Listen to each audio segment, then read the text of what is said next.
All right. Greetings, everyone. I see that everyone's starting to trickle in. So, in the spirit of keeping good time here, I'm going to go ahead and get us started. Um, I'm Rob Charette. I'm a program officer with the Learning Lab, and I'm really excited for you all to have joined us today for this important discussion with some really awesome panelists, not to mention a super awesome audience. So based on the registration, you all represent over 30 states and even some international scholars. So thank you so much for being here. Before we get going, I'd like to highlight how our time is going to be spent today and just cover a few webinar housekeeping items.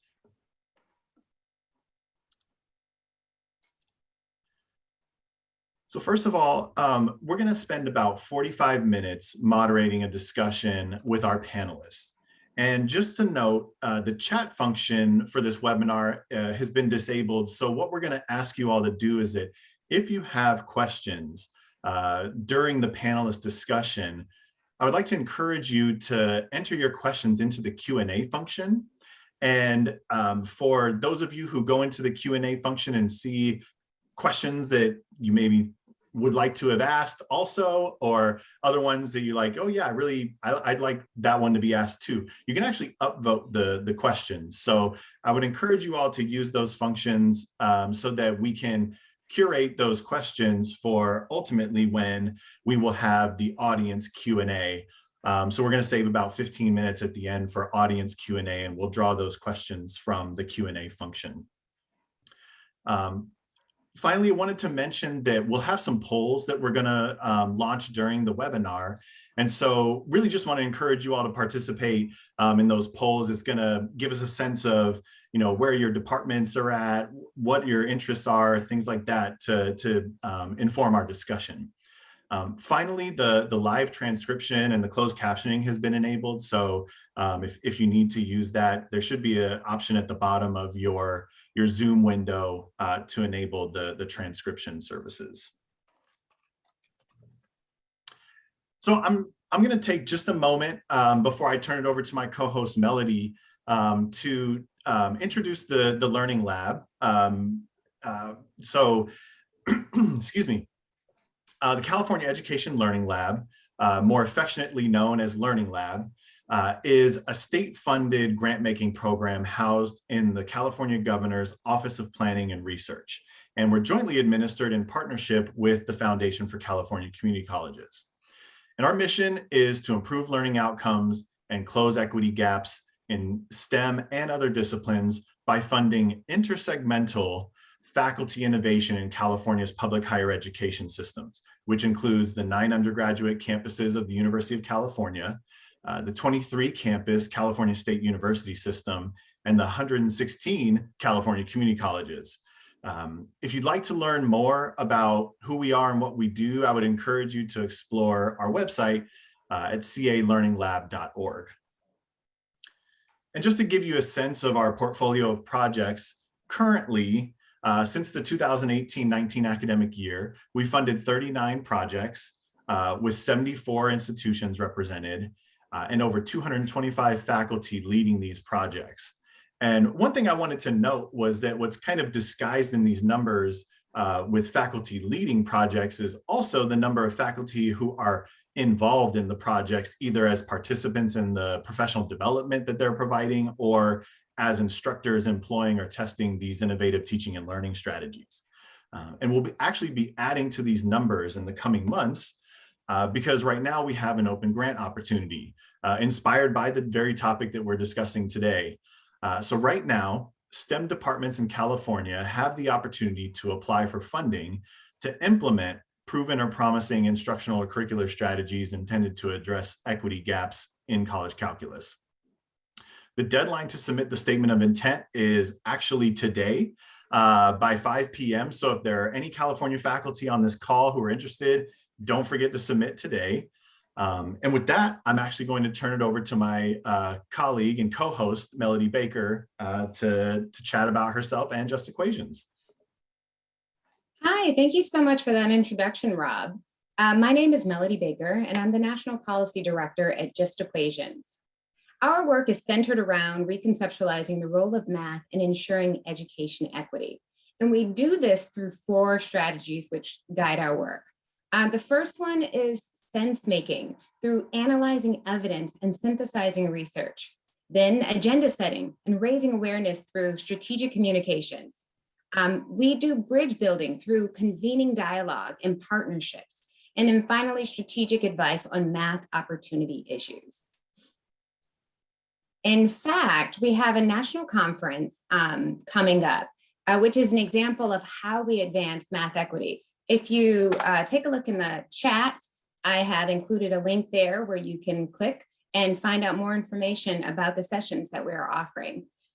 So through a plenary of sessions and interactive discussions, we'll continue conversations about how education systems, teachers, policymakers, and advocates can advance math education that enhances deeper learning and equitable outcomes. Now, if we can go, thank you. So this report, we highlighted a few key findings that will frame our discussion today. The first is students taking Calculus 1 have changed. Gone are the days that Calculus 1 is being taught in a small classroom to an elite group of learners. This report points to the fact that teaching calculus should be centered around the needs and interests of a more diverse body of students.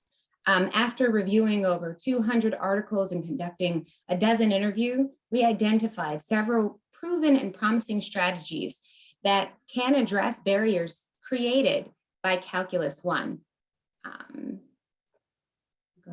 Perfect. So this slide here, we analyzed 2019 data from the University of California's, from 3 systems, the UC's, Universities of California, California State Universities, and California community colleges. And in that first section there, identifying enrollment, we found across all 3 systems differences in enrollment. Of course, it was quite pronounced by race, with Asian American students enrollment in calculus at UC somewhat higher than their proportion of the student body in 2019. Latinx, white, and Black students were proportionally less likely to take calculus courses. And among CSU and community college students, Asian American students, calculus enrollment was disproportionately high, considering their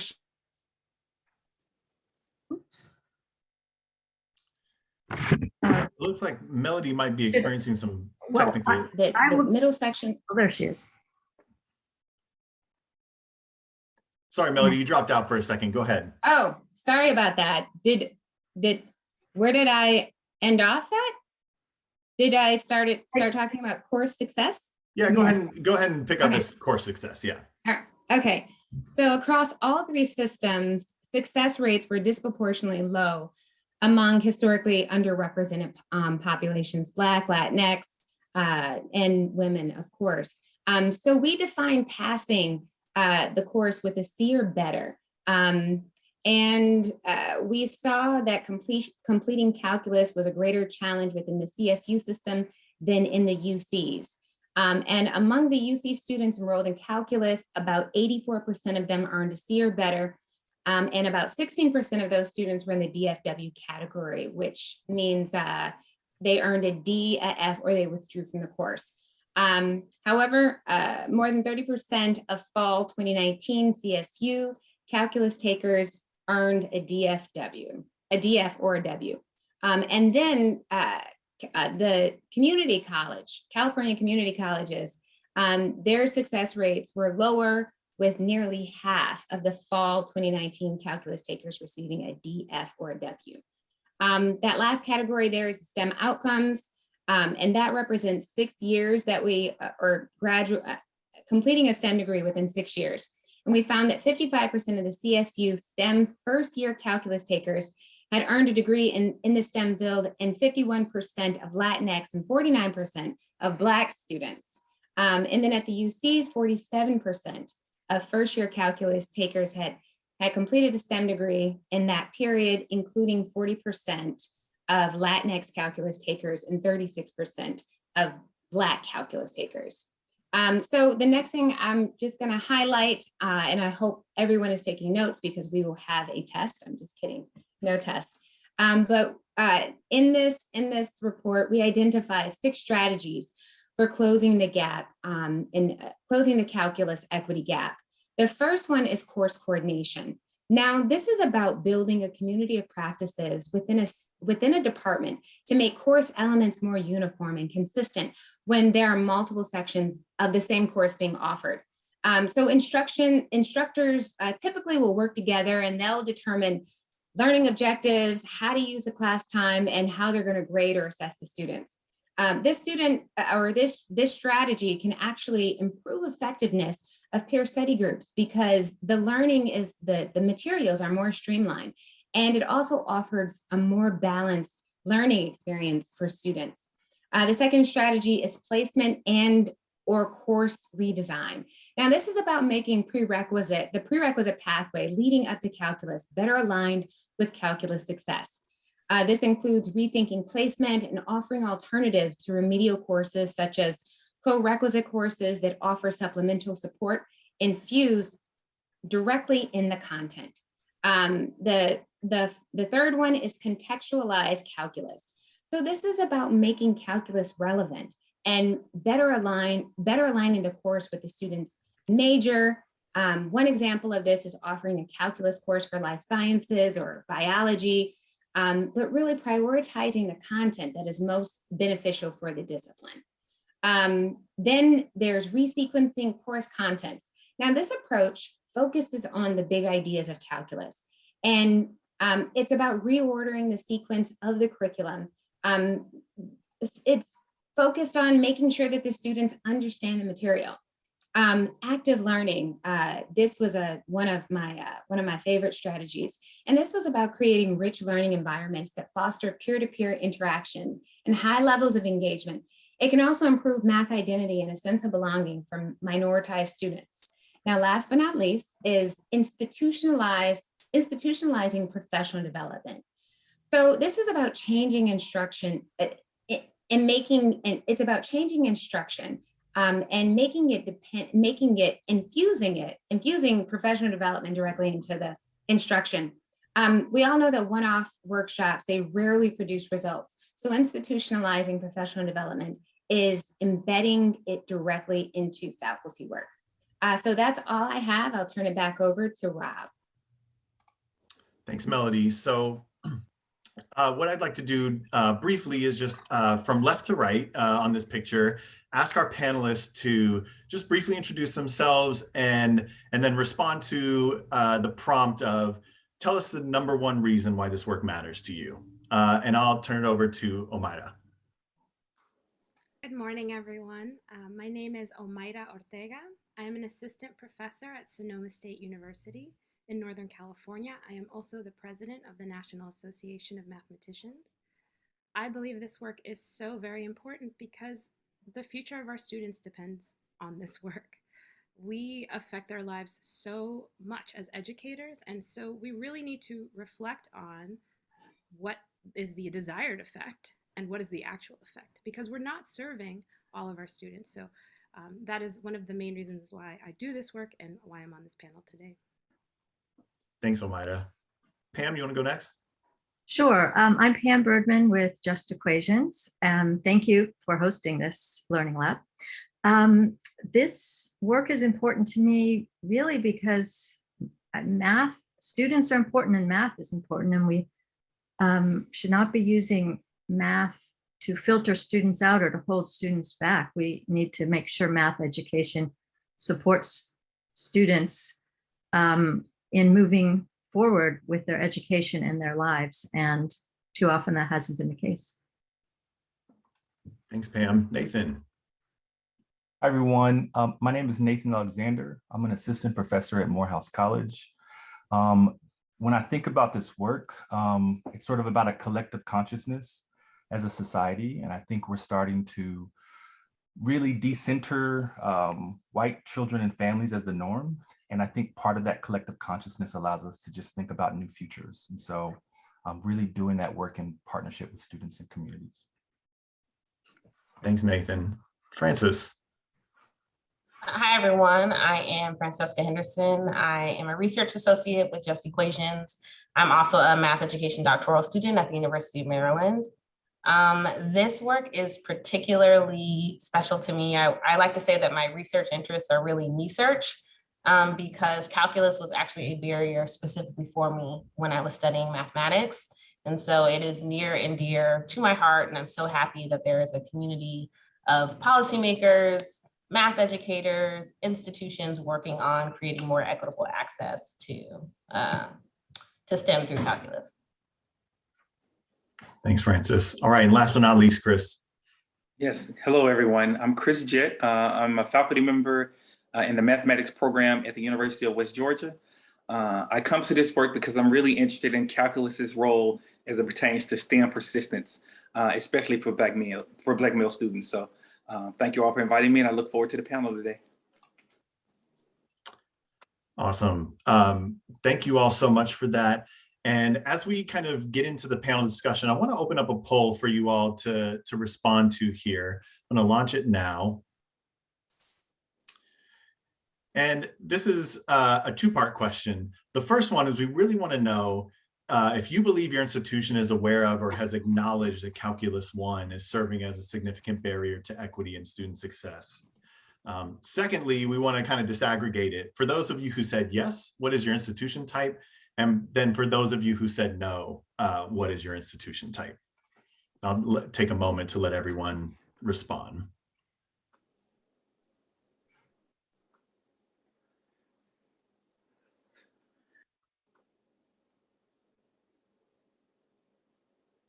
All right, answers are coming in. So far, yes is winning. Looks like a slight majority of the attendees are saying that they do believe their institution is aware or has acknowledged that calculus is serving as a barrier. Kind of staying at the 65-35 there. And there's a pretty even split actually when it comes to what institution type they're at, depending on their answer. We have maybe a few more two-year institutions represented in each of the categories, but pretty even split there. It's interesting. All right, so I'm going to go ahead and end the poll now and get us started. Melody, I'm going to actually turn it over to you. Thank you. Thank you so much, Rob. We will direct the first question to Omayra. The Learning Lab Just Equations charting a new course report discusses Calculus 1 core success. But there's another side of that coin, which is access. Of course, a student's prior background and their preparation matters. But many institutions are still leaving many women, Black, Latinx students behind, which is obvious by the exodus of these minoritized students from STEM pathways after experiencing an introductory calculus. In your opinion, what should institutions or individual faculty be doing to address this problem of access to STEM pathways? That question, Melody. I think there's so much that departments can be doing. I think that the popular phrase, is meet students where they are. Okay, but how exactly do you do that? I think, while you have to meet students where they are, you also have to be aware of where you are yourself as a mathematics department, as an instructor. And so I think to begin, you should begin with some self-reflection. And so that I'm very lucky at the California State University system. Within this system, we have a dashboard where we can look at our classes and we can see where these opportunity gaps exist, where there are, first generation students, how they're performing compared to students who, have parents who have gone to college before, or even, if they'll differentiate between whatever races they identify, those opportunity gaps that exist in your classes. So that is a reflection of a lot of things, of yourself, how you are treating your students, and also their prior preparation as well. And so I think it's important to be aware of the situation, of meeting the situation where it is, so that you can better address these, having students that are quote unquote unprepared, underprepared.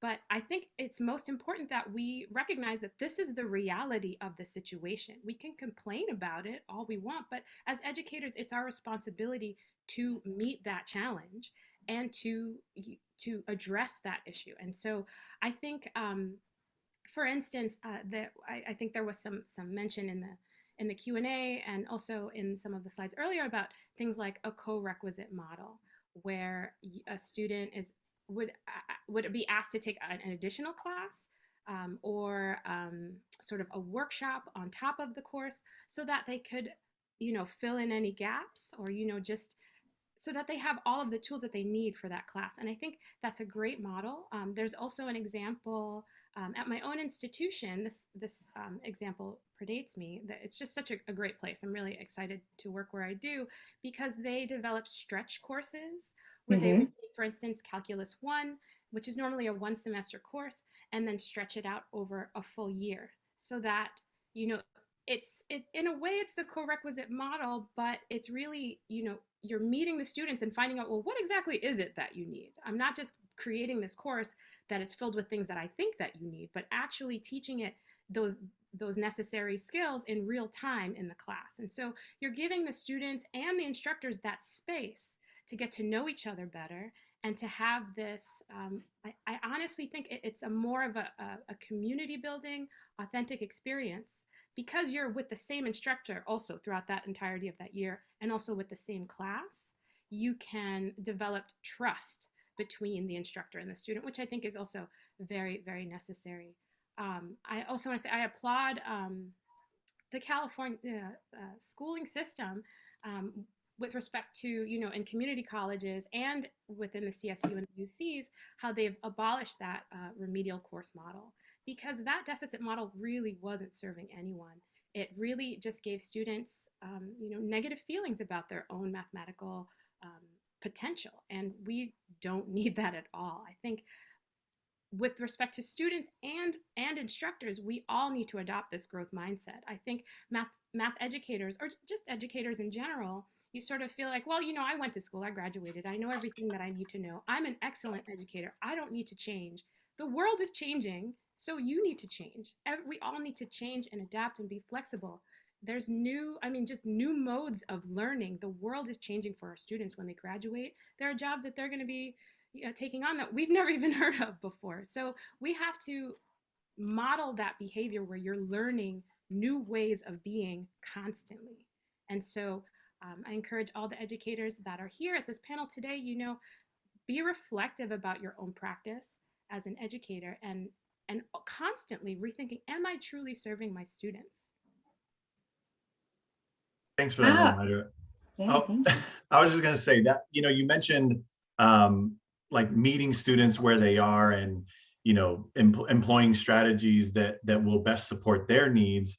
And so I wanted to put up a slide right now to share with everyone.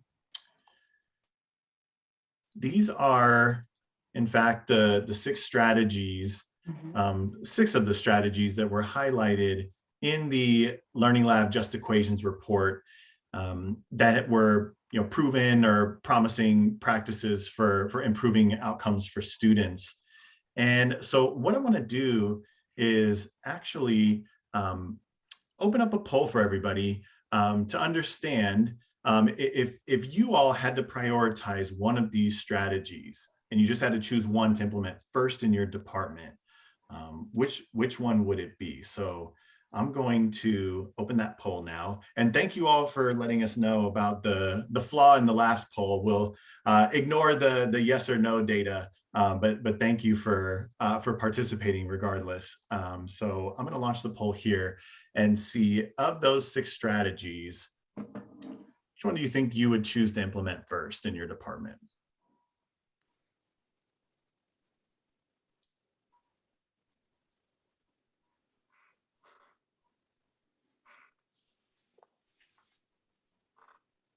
Okay, thank you all for participating.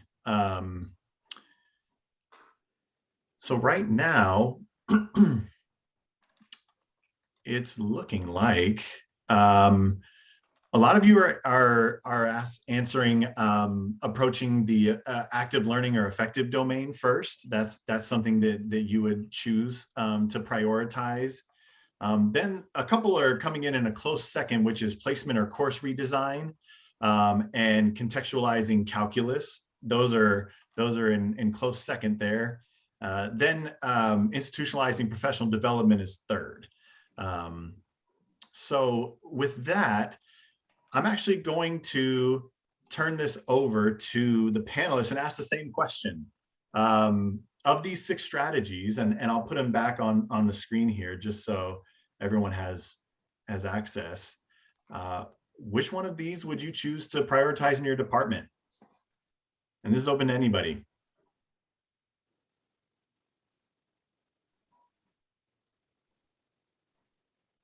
My own department, we have a statement on active learning. And so I would say we definitely prioritize that one already. And so it is expected that you are incorporating active learning in your classes. And this is also a criteria that you are evaluated on in your tenure packet and your annual review. But I think I would be interested in course coordination. I think also, as I read more about it in the report, that I think that could be a really interesting way to improve student outcomes, if only just making sure that all instructors are meeting those same criteria, using the same evaluation criteria, and also providing the same or equivalent high quality education for our students.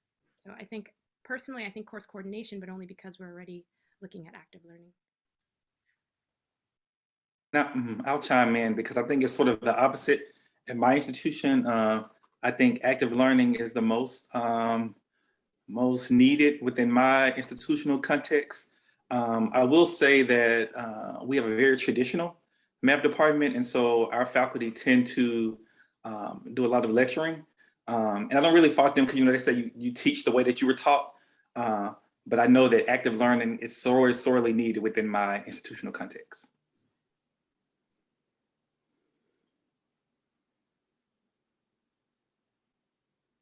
Any thoughts from other panelists? Well, I'll jump in as one of the report authors to say that kind of by design, when we wrote the report, we obviously thought that all or at least most of these strategies were important. And I think, but whenever I have to choose among strategies, I always come back to classroom instruction, because that's really the thing that will make, whatever your course content is, or however you're placing students or whatever, the experience in the classroom can, really make or break what happens to the student in the future. So, so I agree with what the others have said so far. At the same time, sometimes you really need professional development to implement new teaching strategies. So I'm refusing to I'm refusing to boil it down to one, I guess. Not allowed, Pam. Yeah, Pam, I was sort of toggling between the two of those. I feel like instruction has the highest sort of locus of control, where you can see change immediately occur and happen, and it's really a high leverage strategy. However, I think professional development that works specifically on mindset shifts, I think sorely needed. Omayra, what you were saying about sort of active learning, the institution of active learning being involved in your tenure process, I feel like when it comes to professional development, there has to be this institutional shift that occurs in order to support things like active learning in the classroom. So I was aligned with you, Pam, on thinking about those two, and I think, Omayra, what you all are doing at your institution is a good example of that.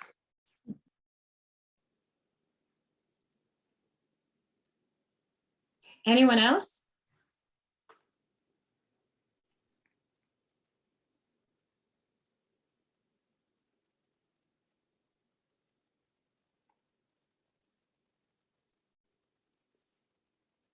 I think we're all set on that one, Melody, if you want to take over. All right.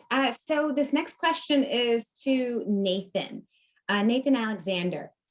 So it's no secret that historically Black colleges and universities are exceptional producers of Black STEM graduates compared to historically or predominantly white institutions, tending to defy statistics and changing the narrative. You're currently at Morehouse College, a historically Black college in Atlanta. What are HSBCUs doing differently? And what lessons do you think we can learn from these institutions that are transferable to other contexts? First, thank you for the question and to the report. So when Pamela was talking about the classroom instruction piece, that really stood out for me. And I think it's most of what I'm going to focus on, kind of in the context of what I'll say, like minority serving institutions. So I guess to frame for others, you know, there are many different types of colleges. And so we have PWIs, which stands for predominantly white institutions. We also have Native and tribal colleges. There are Hispanic serving institutions. And then there's HBCUs, historically Black colleges and universities. And so I think across all of these institutions, and not uniquely at HBCUs, but I can speak about HBCUs given my experience.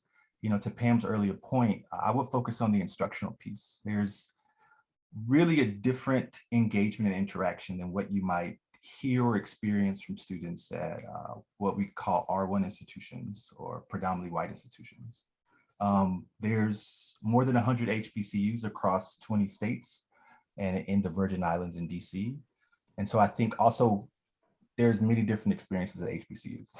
And so I'm contributing one, but I think given that and kind of to that point, I think a lot of minority serving institutions and specifically HBCUs and NABLE and tribal colleges, they're diverse institutions within themselves. And so a lot of the narrative around race is that there are differences within group. And we tend to, in these narratives, group all Black students as one, or group students of a different Latinx students as one group. And I think we need to understand that there's diversity there. And this is where culture and race and things like class sort of intersect. And I think at an HBCU, and from my experience, we're allowed to get to that space and place because, as I said earlier, white students and families and outcomes are not centered. They're not the norm reference. And so we may have white students and faculty, but it really challenges given the historical and cultural backgrounds. And so when you take that diversity and put it into the classroom context, to Omayra's earlier point, that instruction and that pedagogy is really rooted in some historical development. And we know that many institutions that serve predominantly white students, just as early as like the 60s, Black students and other non-white students couldn't attend those institutions. So when you think about MSIs and HBCUs and tribal colleges, their roots are in that very goal. Like we're here being culturally relevant and historically responsive.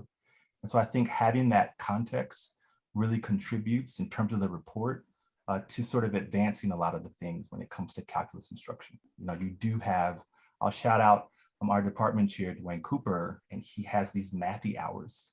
And they're after, the calculus students do mathy hours. And it's just nice as an instructor to see that space and to walk past and see how students are engaged. And that's kind of a hallmark in our department. And I think it is much of what you read in the report, but it's really teachers and faculty taking the time to really get to know their students and to improve pathways.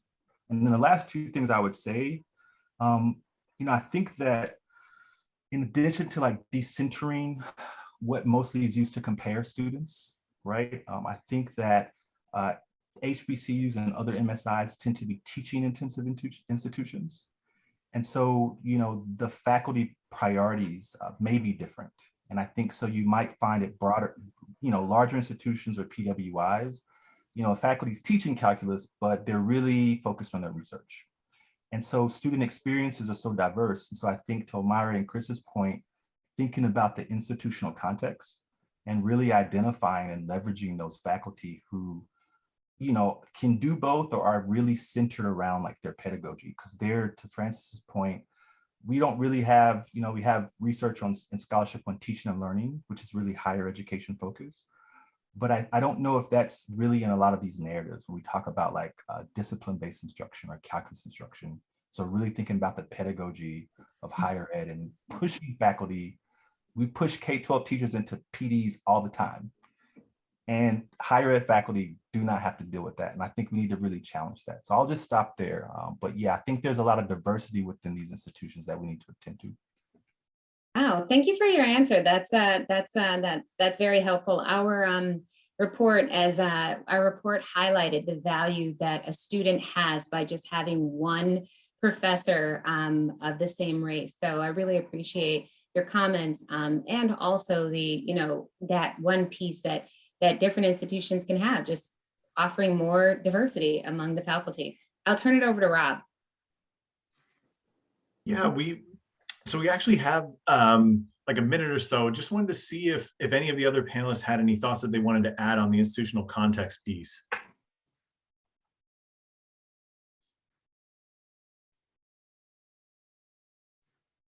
All right, if not, we'll keep it moving. So got another poll.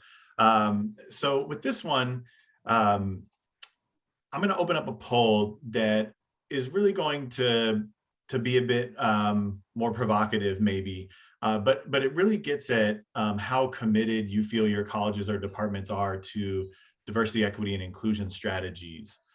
So I'm going to open up that poll now so that you all can see. Basically, the question is saying, do you believe that you are in a college or department that is focused on implementing DEI strategies to address STEM equity gaps?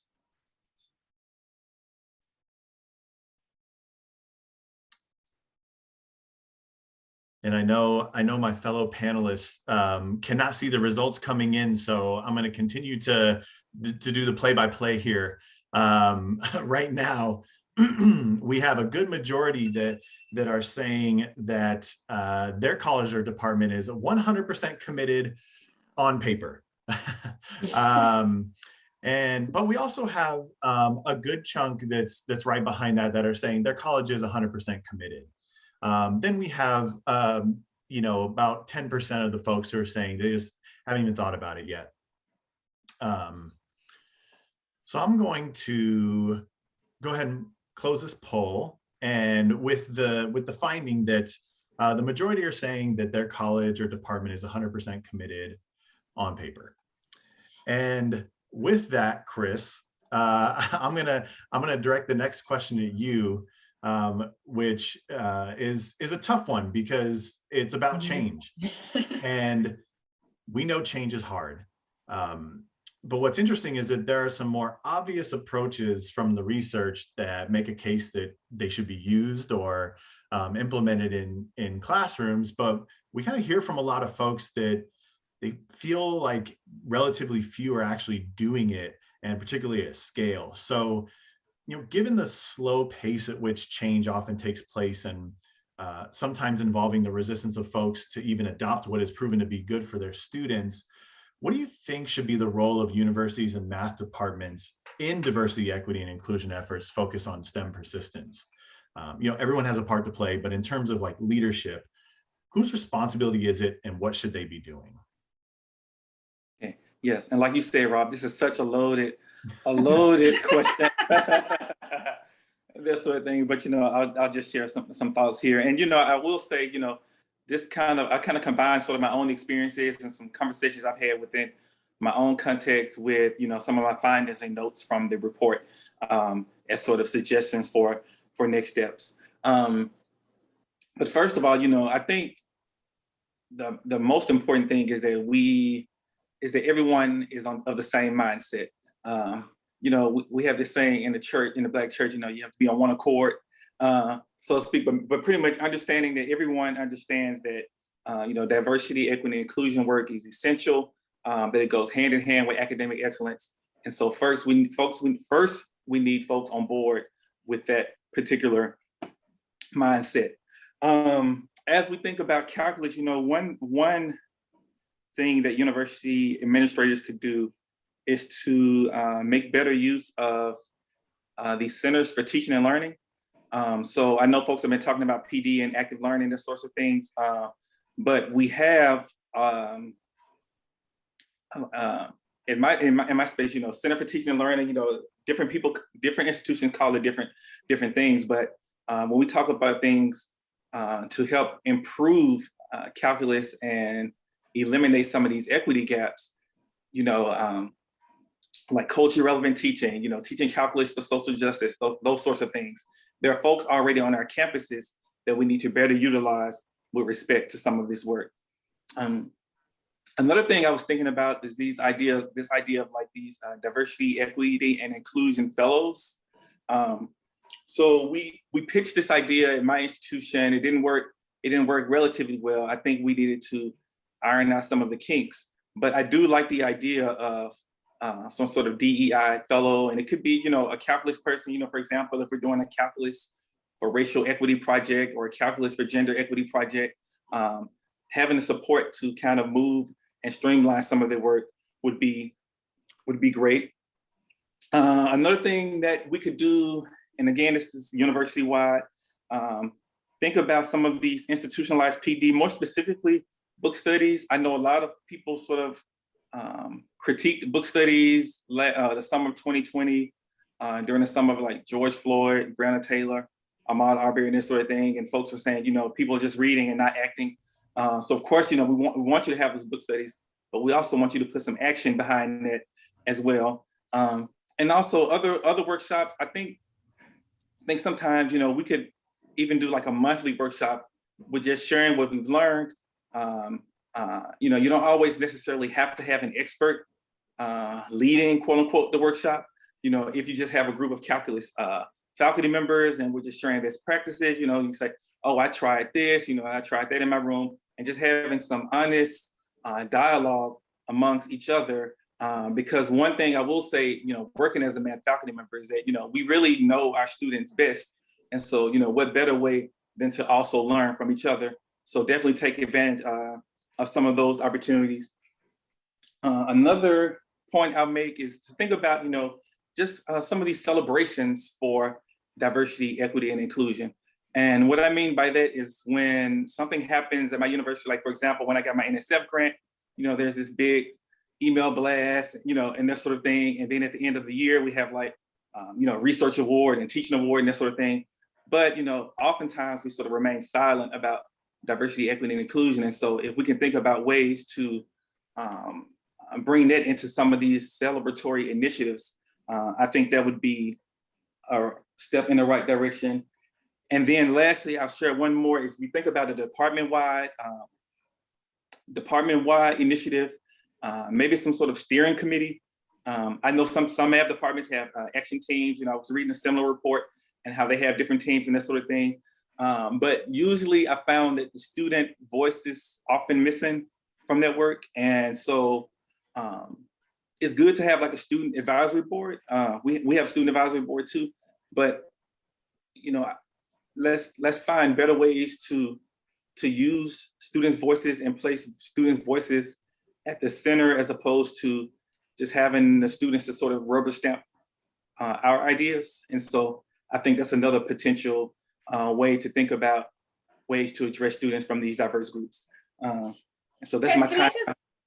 Can I just ask one clarification question? Yeah. So in terms of putting that steering committee together, whose role is it to put them together? Is it, I think you said math departments, or whose job is it to put this steering committee together, to bring in students so that their voices are heard and that they give that stamp? But just trying to push a little bit more on this question. I feel like if you don't assign someone or give people idea of who's responsible, then it might not get done.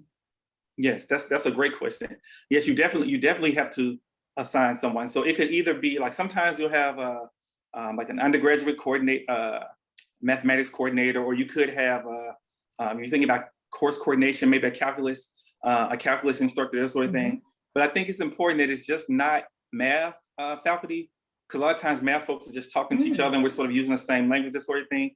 So my suggestion would be to at least have two people from outside of the institution based, based on some of your data. So for example, if you have an issue with gender, maybe, inviting someone from gender studies or women's studies to Cross-pollinating. maybe if race, I use critical race theory in my work. So, if I'm thinking about this sort of thing, I'll collaborate with someone maybe in the College of Ed and this sort of thing. And so, but I think the department chair can help facilitate and make sure that people are incentivized for doing their work. Got it. Department chair.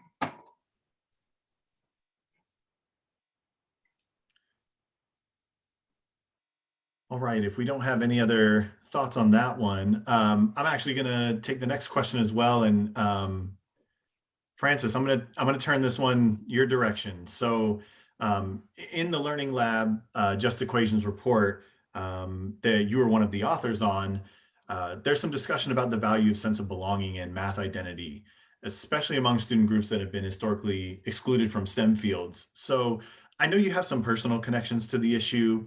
So what does it mean to you to foster a sense of belonging, and how can an instructor support the development of a student's math identity, especially when the instructor's own identity may not match the identity of their students? Thank you. Yeah, that's a wonderful question. I think the most basic way I could use to describe sense of belonging is literally like the literal words, feeling the sense that you belong in a space.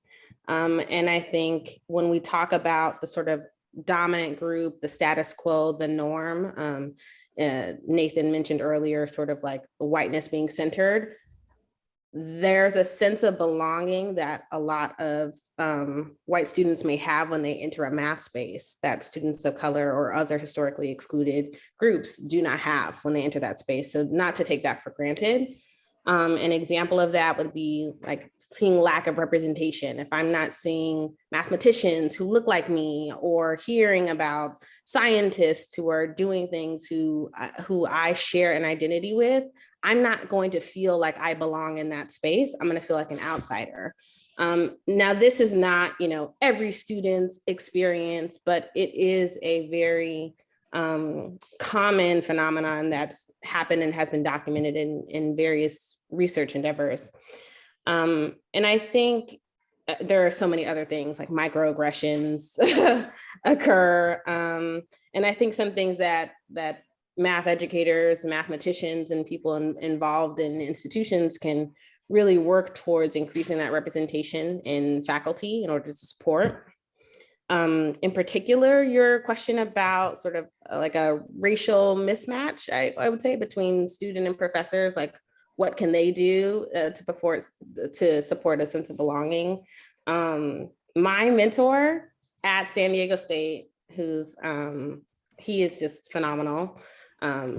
He's a white man, and his name is Chris Rasmussen. He really focused in on supporting me. Like when I was in my undergraduate, I would not have completed my degree if it weren't for him.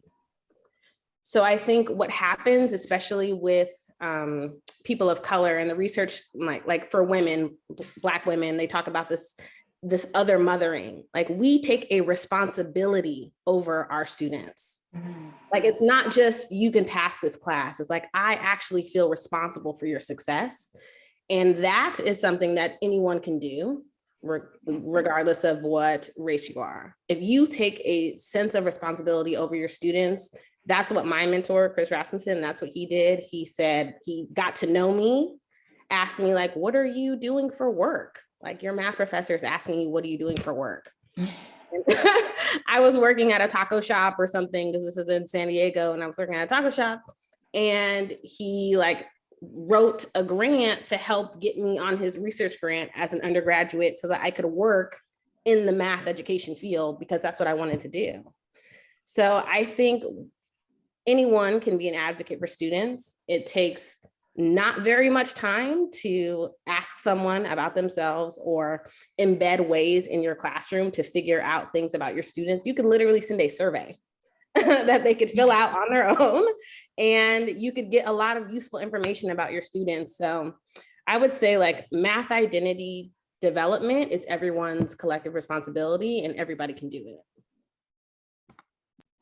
Wow, that was an excellent question, Francis. There is definitely something to say about that one instructor that was able to just really grab you. And I think that you made a really good point in the fact that it doesn't necessarily have to be a professor that matches your race. You know, again, that is important. Diversity is important. Unofficial mentors are important. But I think at the end of the day, no matter what color you are, your teacher caring about you, asking where are you working, and saying, hey, let's get you involved a little bit more makes a big difference. So this next question is open to all panelists. So what do you think public policy plays in improving outcomes for STEM for students? Can you provide any examples where you believe that public policy has made or could make a positive impact? And this is open for everyone. I can. I'm the person on the panel who doesn't teach math. I'm not in the math department, but I am a policy analyst. And actually, Omayra already talked about it, which is some of the work in California and some other states to eliminate remedial math courses and in favor of concurrent support, such as co-requisite courses in which a student, in case anyone doesn't know, takes a college level course along with a support course instead of a remedial course before they're allowed into the course. Another version of that Omayra mentioned is a stretch courses. So there's various ways, but these are all rooted in what the panel has been saying all along, which is believing that your students actually can succeed. And that's one way that public policy sort of forced these changes, even in cases where, or sort of regardless of whether faculty believed in it or not, although I think faculty believing in it is still pretty important, regardless of whatever policy is put in place. But that's one example. And there are others like with assessment, but I want to let maybe other panelists want to comment on this one. Any thoughts about assessment, maybe policies around assessments? I know, I'm trying to think of who just, I don't know where this report was, but it talked about the need for multiple forms of assessment. Mm-hmm.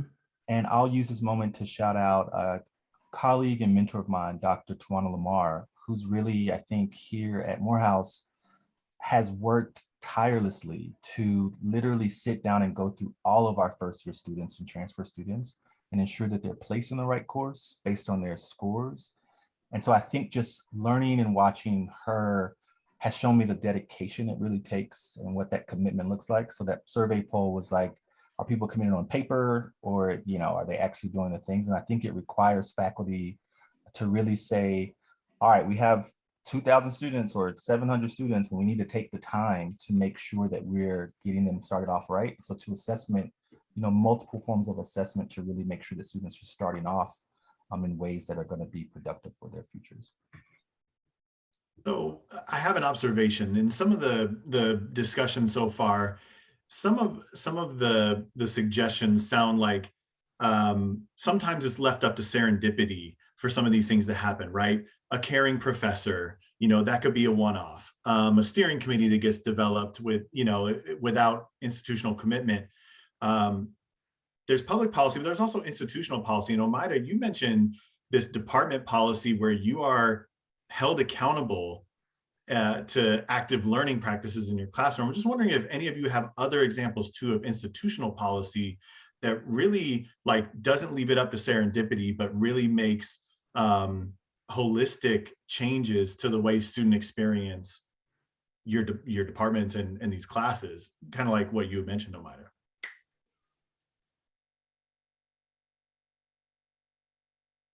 No, we don't. I will say it is an opportunity. So in my role, I served as a diversity champion for like 2 years. So I was a diversity champion for 1 year at my institution, and then the next year I was the president of it wasn't the president, it's committee chair, a diversity champion. And then I think they got rid of me because I probably talked too much. I had too many ideas. The dean was like, "I'm tired of meeting with this guy." No, seriously. No, but one thing I did pitch was the idea of adding something about diversity, equity, and inclusion in our annual reports, and not as a way to like strong arm faculty into doing this thing. I really wanted to kind of be self-directed. But I guess I'm just saying, even if it's not the case, I think it's a good time for us to revisit some of these missed opportunities with this work. I have a suggestion that should be an institutional policy, because I've been at a couple different institutions, and this also relates to the poll that you presented earlier. It was sort of like, is your institution committed on paper? I think that institutions always need to adopt some sort of mechanism that if, there's like a task force that makes suggestions for changes that the institution needs to make, that if they don't do them, that there's some consequences. I think that many institutions are committed on paper. Many individuals are committed on paper, but there has to be some teeth. And so I'm not saying my institution has this, but I wish, I wish that we did. Mm-hmm. I wish that all institutions did. Mm-hmm. Omayra, earlier in your opening statement, you mentioned that active learning is assessed in faculty evaluations. I thought that was a really great way of that's teeth.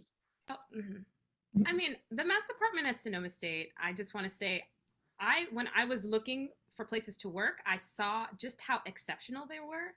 And even when I know that when they hired me, they had a couple of years of self-reflection. They're like, oh wow, we're all white.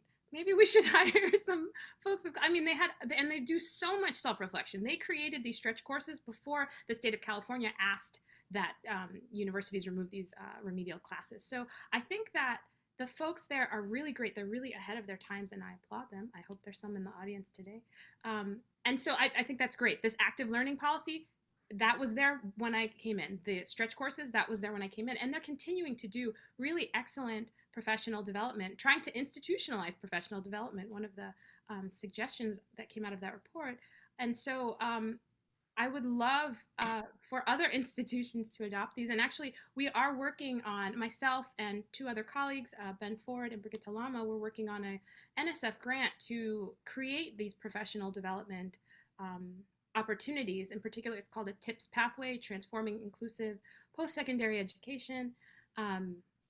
And it's essentially institutionalizing this professional development. We're going to create this pathway and try to share it.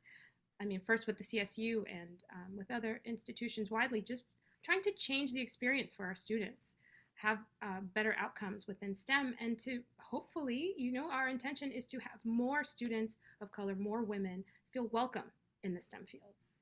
That's our ultimate game, our ultimate goal, I mean to say.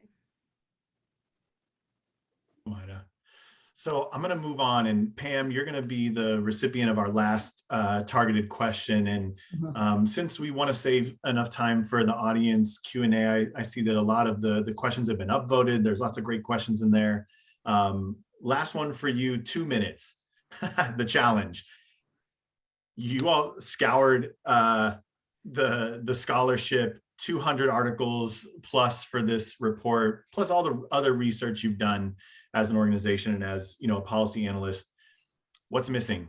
Like what still don't we know? What new research would be most beneficial to the field, do you think? Well, I'm torn about how to answer that, but because there's a lot of questions I still have, but I think the biggest one in 2 minutes that I can highlight is that with all the research that we do have and everything that we do know, how is it not all already been implemented? We've known about active learning. There's a big research report on active learning, I don't know, 8 or 10 years ago. And yet not every institution is like Sonoma State. And so that's really the biggest question that we've been talking about sort of throughout this entire panel. And the related one for me is, I sometimes call it like there's this math exceptionalism. And, how, and I don't teach math, I've already said, but how do we make sure that math departments remember they're teaching students, not just teaching math? Because if you're teaching math, but the students aren't learning, then you're not teaching math. So how do we translate that, that research into action? And I want to add that the research, this isn't just opinions. We didn't just pick people on this panel who had these opinions. I mean, the research, extensive research by the Mathematics Association of America showed it's the opinion of students in terms of what made a difference in their success had to do more with the kind of relationships they had with their instructor and their fellow students than with the math itself. And that doesn't mean math doesn't get taught. Math has to be taught, but it has to be in a context of relationship and support and belonging. And I think we need to know more how to make that happen. Because on the one hand, it takes a while, and on the other hand, it's urgent that things change. Hope that was 2 minutes. Perfect. So I'm going to actually turn it over now to Lark and Melody to help us curate this audience Q&A. Thanks, Rob. There are a lot of great questions, and I apologize in advance. We're not going to be able to get to all of them, but we'll get to as many as possible. And in a follow-up email, we'll try to field any other questions that we feel like have an answer we can provide. But the first one that's most upvoted. If most calculus instructors in a department want to hold on to old ways of teaching calculus, then a reform-minded professor might not want to push for course coordination, since it would likely result in the reform-minded person being held back in their progress. So what are some ideas for that situation? I know the panel's talked about different ways to move things forward, but now this, like 10 people have said, seem to be maybe feeling like a minority within their own department context. So what advice would you have for them? Any panelists can answer. As long as you jump in quickly. Okay, I do have a thought about this because while I'm not a faculty member in a math department, a part of some of the research I do is with faculty members in math departments, and this has come up. And the way that they've addressed some of this is, one, trying to get their department chair on board by sharing actual research with results to their department chair to get some institutional support. And then I've seen faculty members actually get connected with other faculty members at different campuses to first try and sort of transform their own classroom, their own space, to get people to be more bought into their course coordination or maybe trying to change. And then the third thing that I've seen is sort of like they feel stuck in that space and they just kind of wait for new blood to come in and then they move from there, which is not ideal at all. I understand. I'm just in my interviews that I did on my last research project with faculty, those are things that I've heard. Okay, great. I'll move on to the next upvoted question. Someone who had mentioned that their school doesn't currently offer pre-calculus, but wants to meet students where they are. And this is a further exploration of the tension between the various models and the additional burdens that might be imposed on these, with these models as constructive as they are. But with the co-requisite model and the stretch model, maybe there is a certain amount of burden that comes along with those. Is that simply inevitable? What would be less of a burden? Calculus 1 taking up more than one course in a single term due to the co-req, or Calculus 1 taking 2 semesters to complete? So anybody have an opinion on sort of, what's the least burdensome perhaps, but most productive?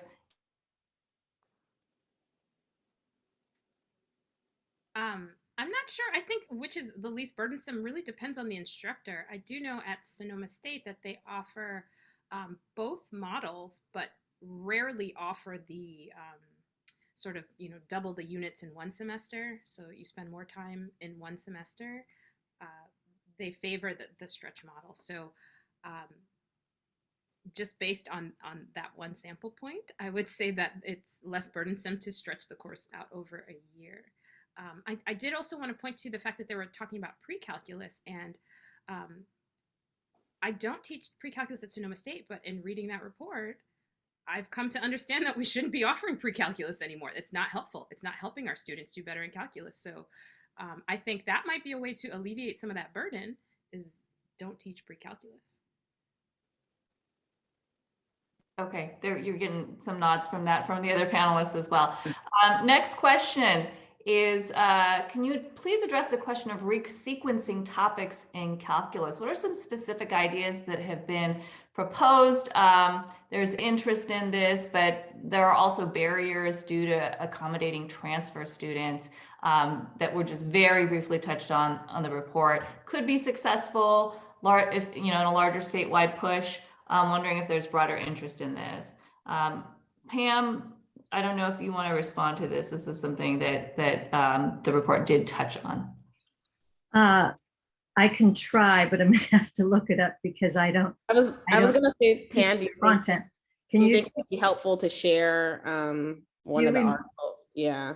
Yeah, well, there was actually a whole book by David Brassoud called Calculus Reordered, in which he talked about it, but I forget what the change in the sequence is. Do you recall, Francis? I'm trying to look it up. Yeah, he was thinking about not starting with differentiation. Right. It's interesting, or not starting with limits. I'm sorry, not differentiation. But I do have he has like a shorter version of his article, because David Brassoud has talked about this a lot, that I can put in the chat or maybe respond as an answer. That would be great. Yeah. Yeah, and in terms of whether there's broader interest in a statewide push, I think that's something that Learning Lab would be interested in, because we do understand that resequencing could potentially have an impact depending on where you end up. Next question: how do we serve our students who need additional math skills to be successful in GE level math courses without remedial math? What are some strategies, and how would you measure those outcomes? Can I connect the last question to this one? So when we were talking about reorganizing calculus, there are a lot of great, I think, resources out there. I also want to add, there's been these movements in the past, what Danny Martin calls racial projects, where, we're reorganizing things and reconsidering what that looks like, but we're not dealing with the broader system that produces the need to reorganize those things. And so that being one important piece. And I think it relates to your question, Lark, around just meeting and understanding students. I think Omayra talked about that personal work we need to do, and that's hard work. And it's a long time coming that we just need to sit and begin. And I just often think about students, and our young people are more attuned and aware of themselves. And I think it is a real challenge to us as faculty and as institutions to really begin to turn the mirror on ourselves. And I think that's, to Omayra's earlier point, like one immediate way to begin to bridge that disruption or disconnection there.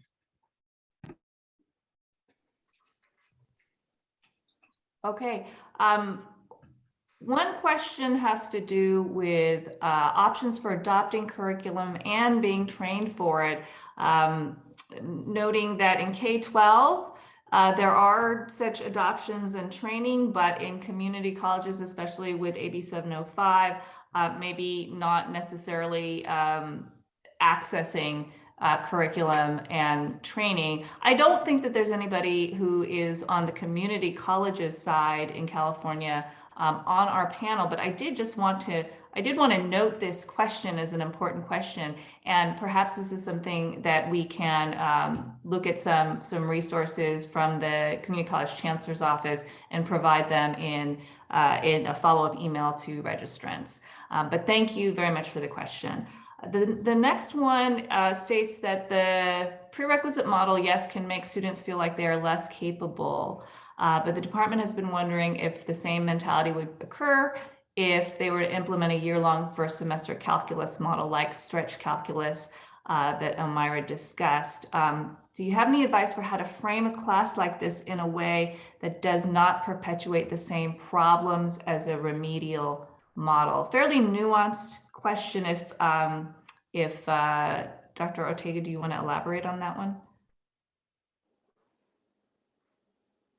At my own institution, it's the student's advisor that is the main point of contact to market this class. And again, it's optional, it's completely optional. And many students elect to join a stretch class just because they want that extra time to spend in the class. And so I think it does end up being in some ways a mixed population as a result, so that at least in the experience, as much as I know about these stretch classes at our institution, there isn't that, that negative connotation with being in a stretch class. And then the stretch classes also all of our classes employ active learning techniques, but the stretch classes employ them even more.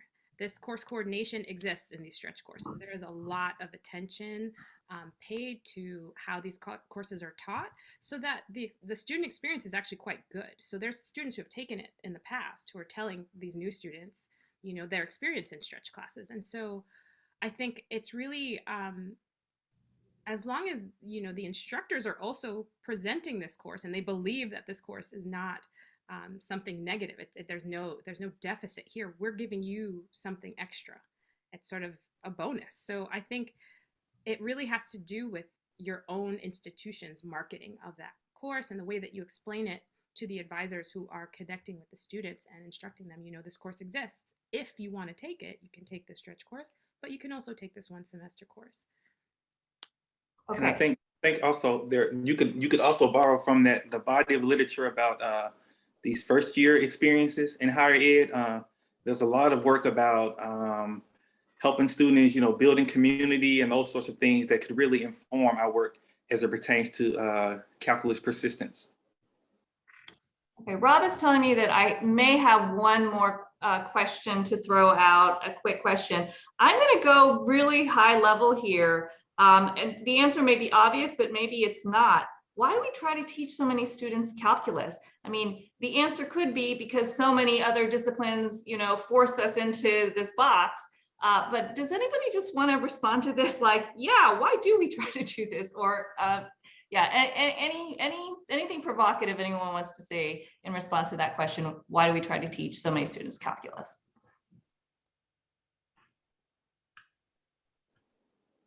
Pam, you're on mute. No, I'm muted. I will just say that there are students who, for their majors, such as engineering, genuinely need at least some of the content of calculus. There are majors like life sciences, where there are differences of opinion between, say, math faculty and biology faculty as exactly how much calculus those students really need. And then there are majors and where they require calculus as a gatekeeper, in order, like a psych department, for example, is really popular, and they're trying to figure out how to reduce choose which students can come in. So they require calculus, which we don't think is an appropriate use of mathematics, frankly. So it kind of runs the gamut. Thank you. Rob and Melody, back to you. Can I add one more piece?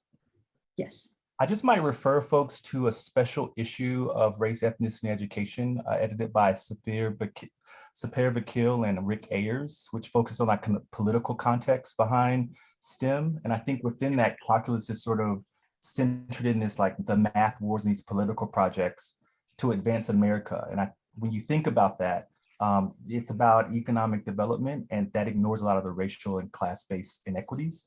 And that's why we're really pushing so many students to do something that ultimately, as we learned from the report, they're not experiencing in person, but they're also not necessarily needing those skill sets for their futures. All right, now back to you, Rob and Melody. Yeah, thanks for adding that, Nathan. And now, actually, I just really wanted to say thank you to our panelists for participating today. Before you all go, I want to launch just one quick poll just to get your idea of how this went and how useful it was to you. So I'm going to launch it right now before you have to jump off. And while you're answering that, I also just want to thank Melody for co-hosting with me. Really appreciate your support and your partnership here. And on the screen, you can see, again, some connections to our website and to our Twitter accounts for Learning Lab and Just Equation. I would encourage you all to explore both of those websites for more information, more research, more resources. And really appreciate you all joining today.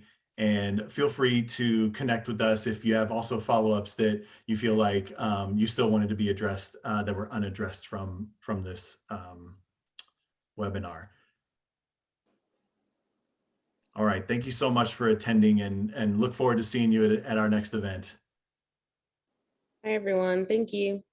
Thanks for attending.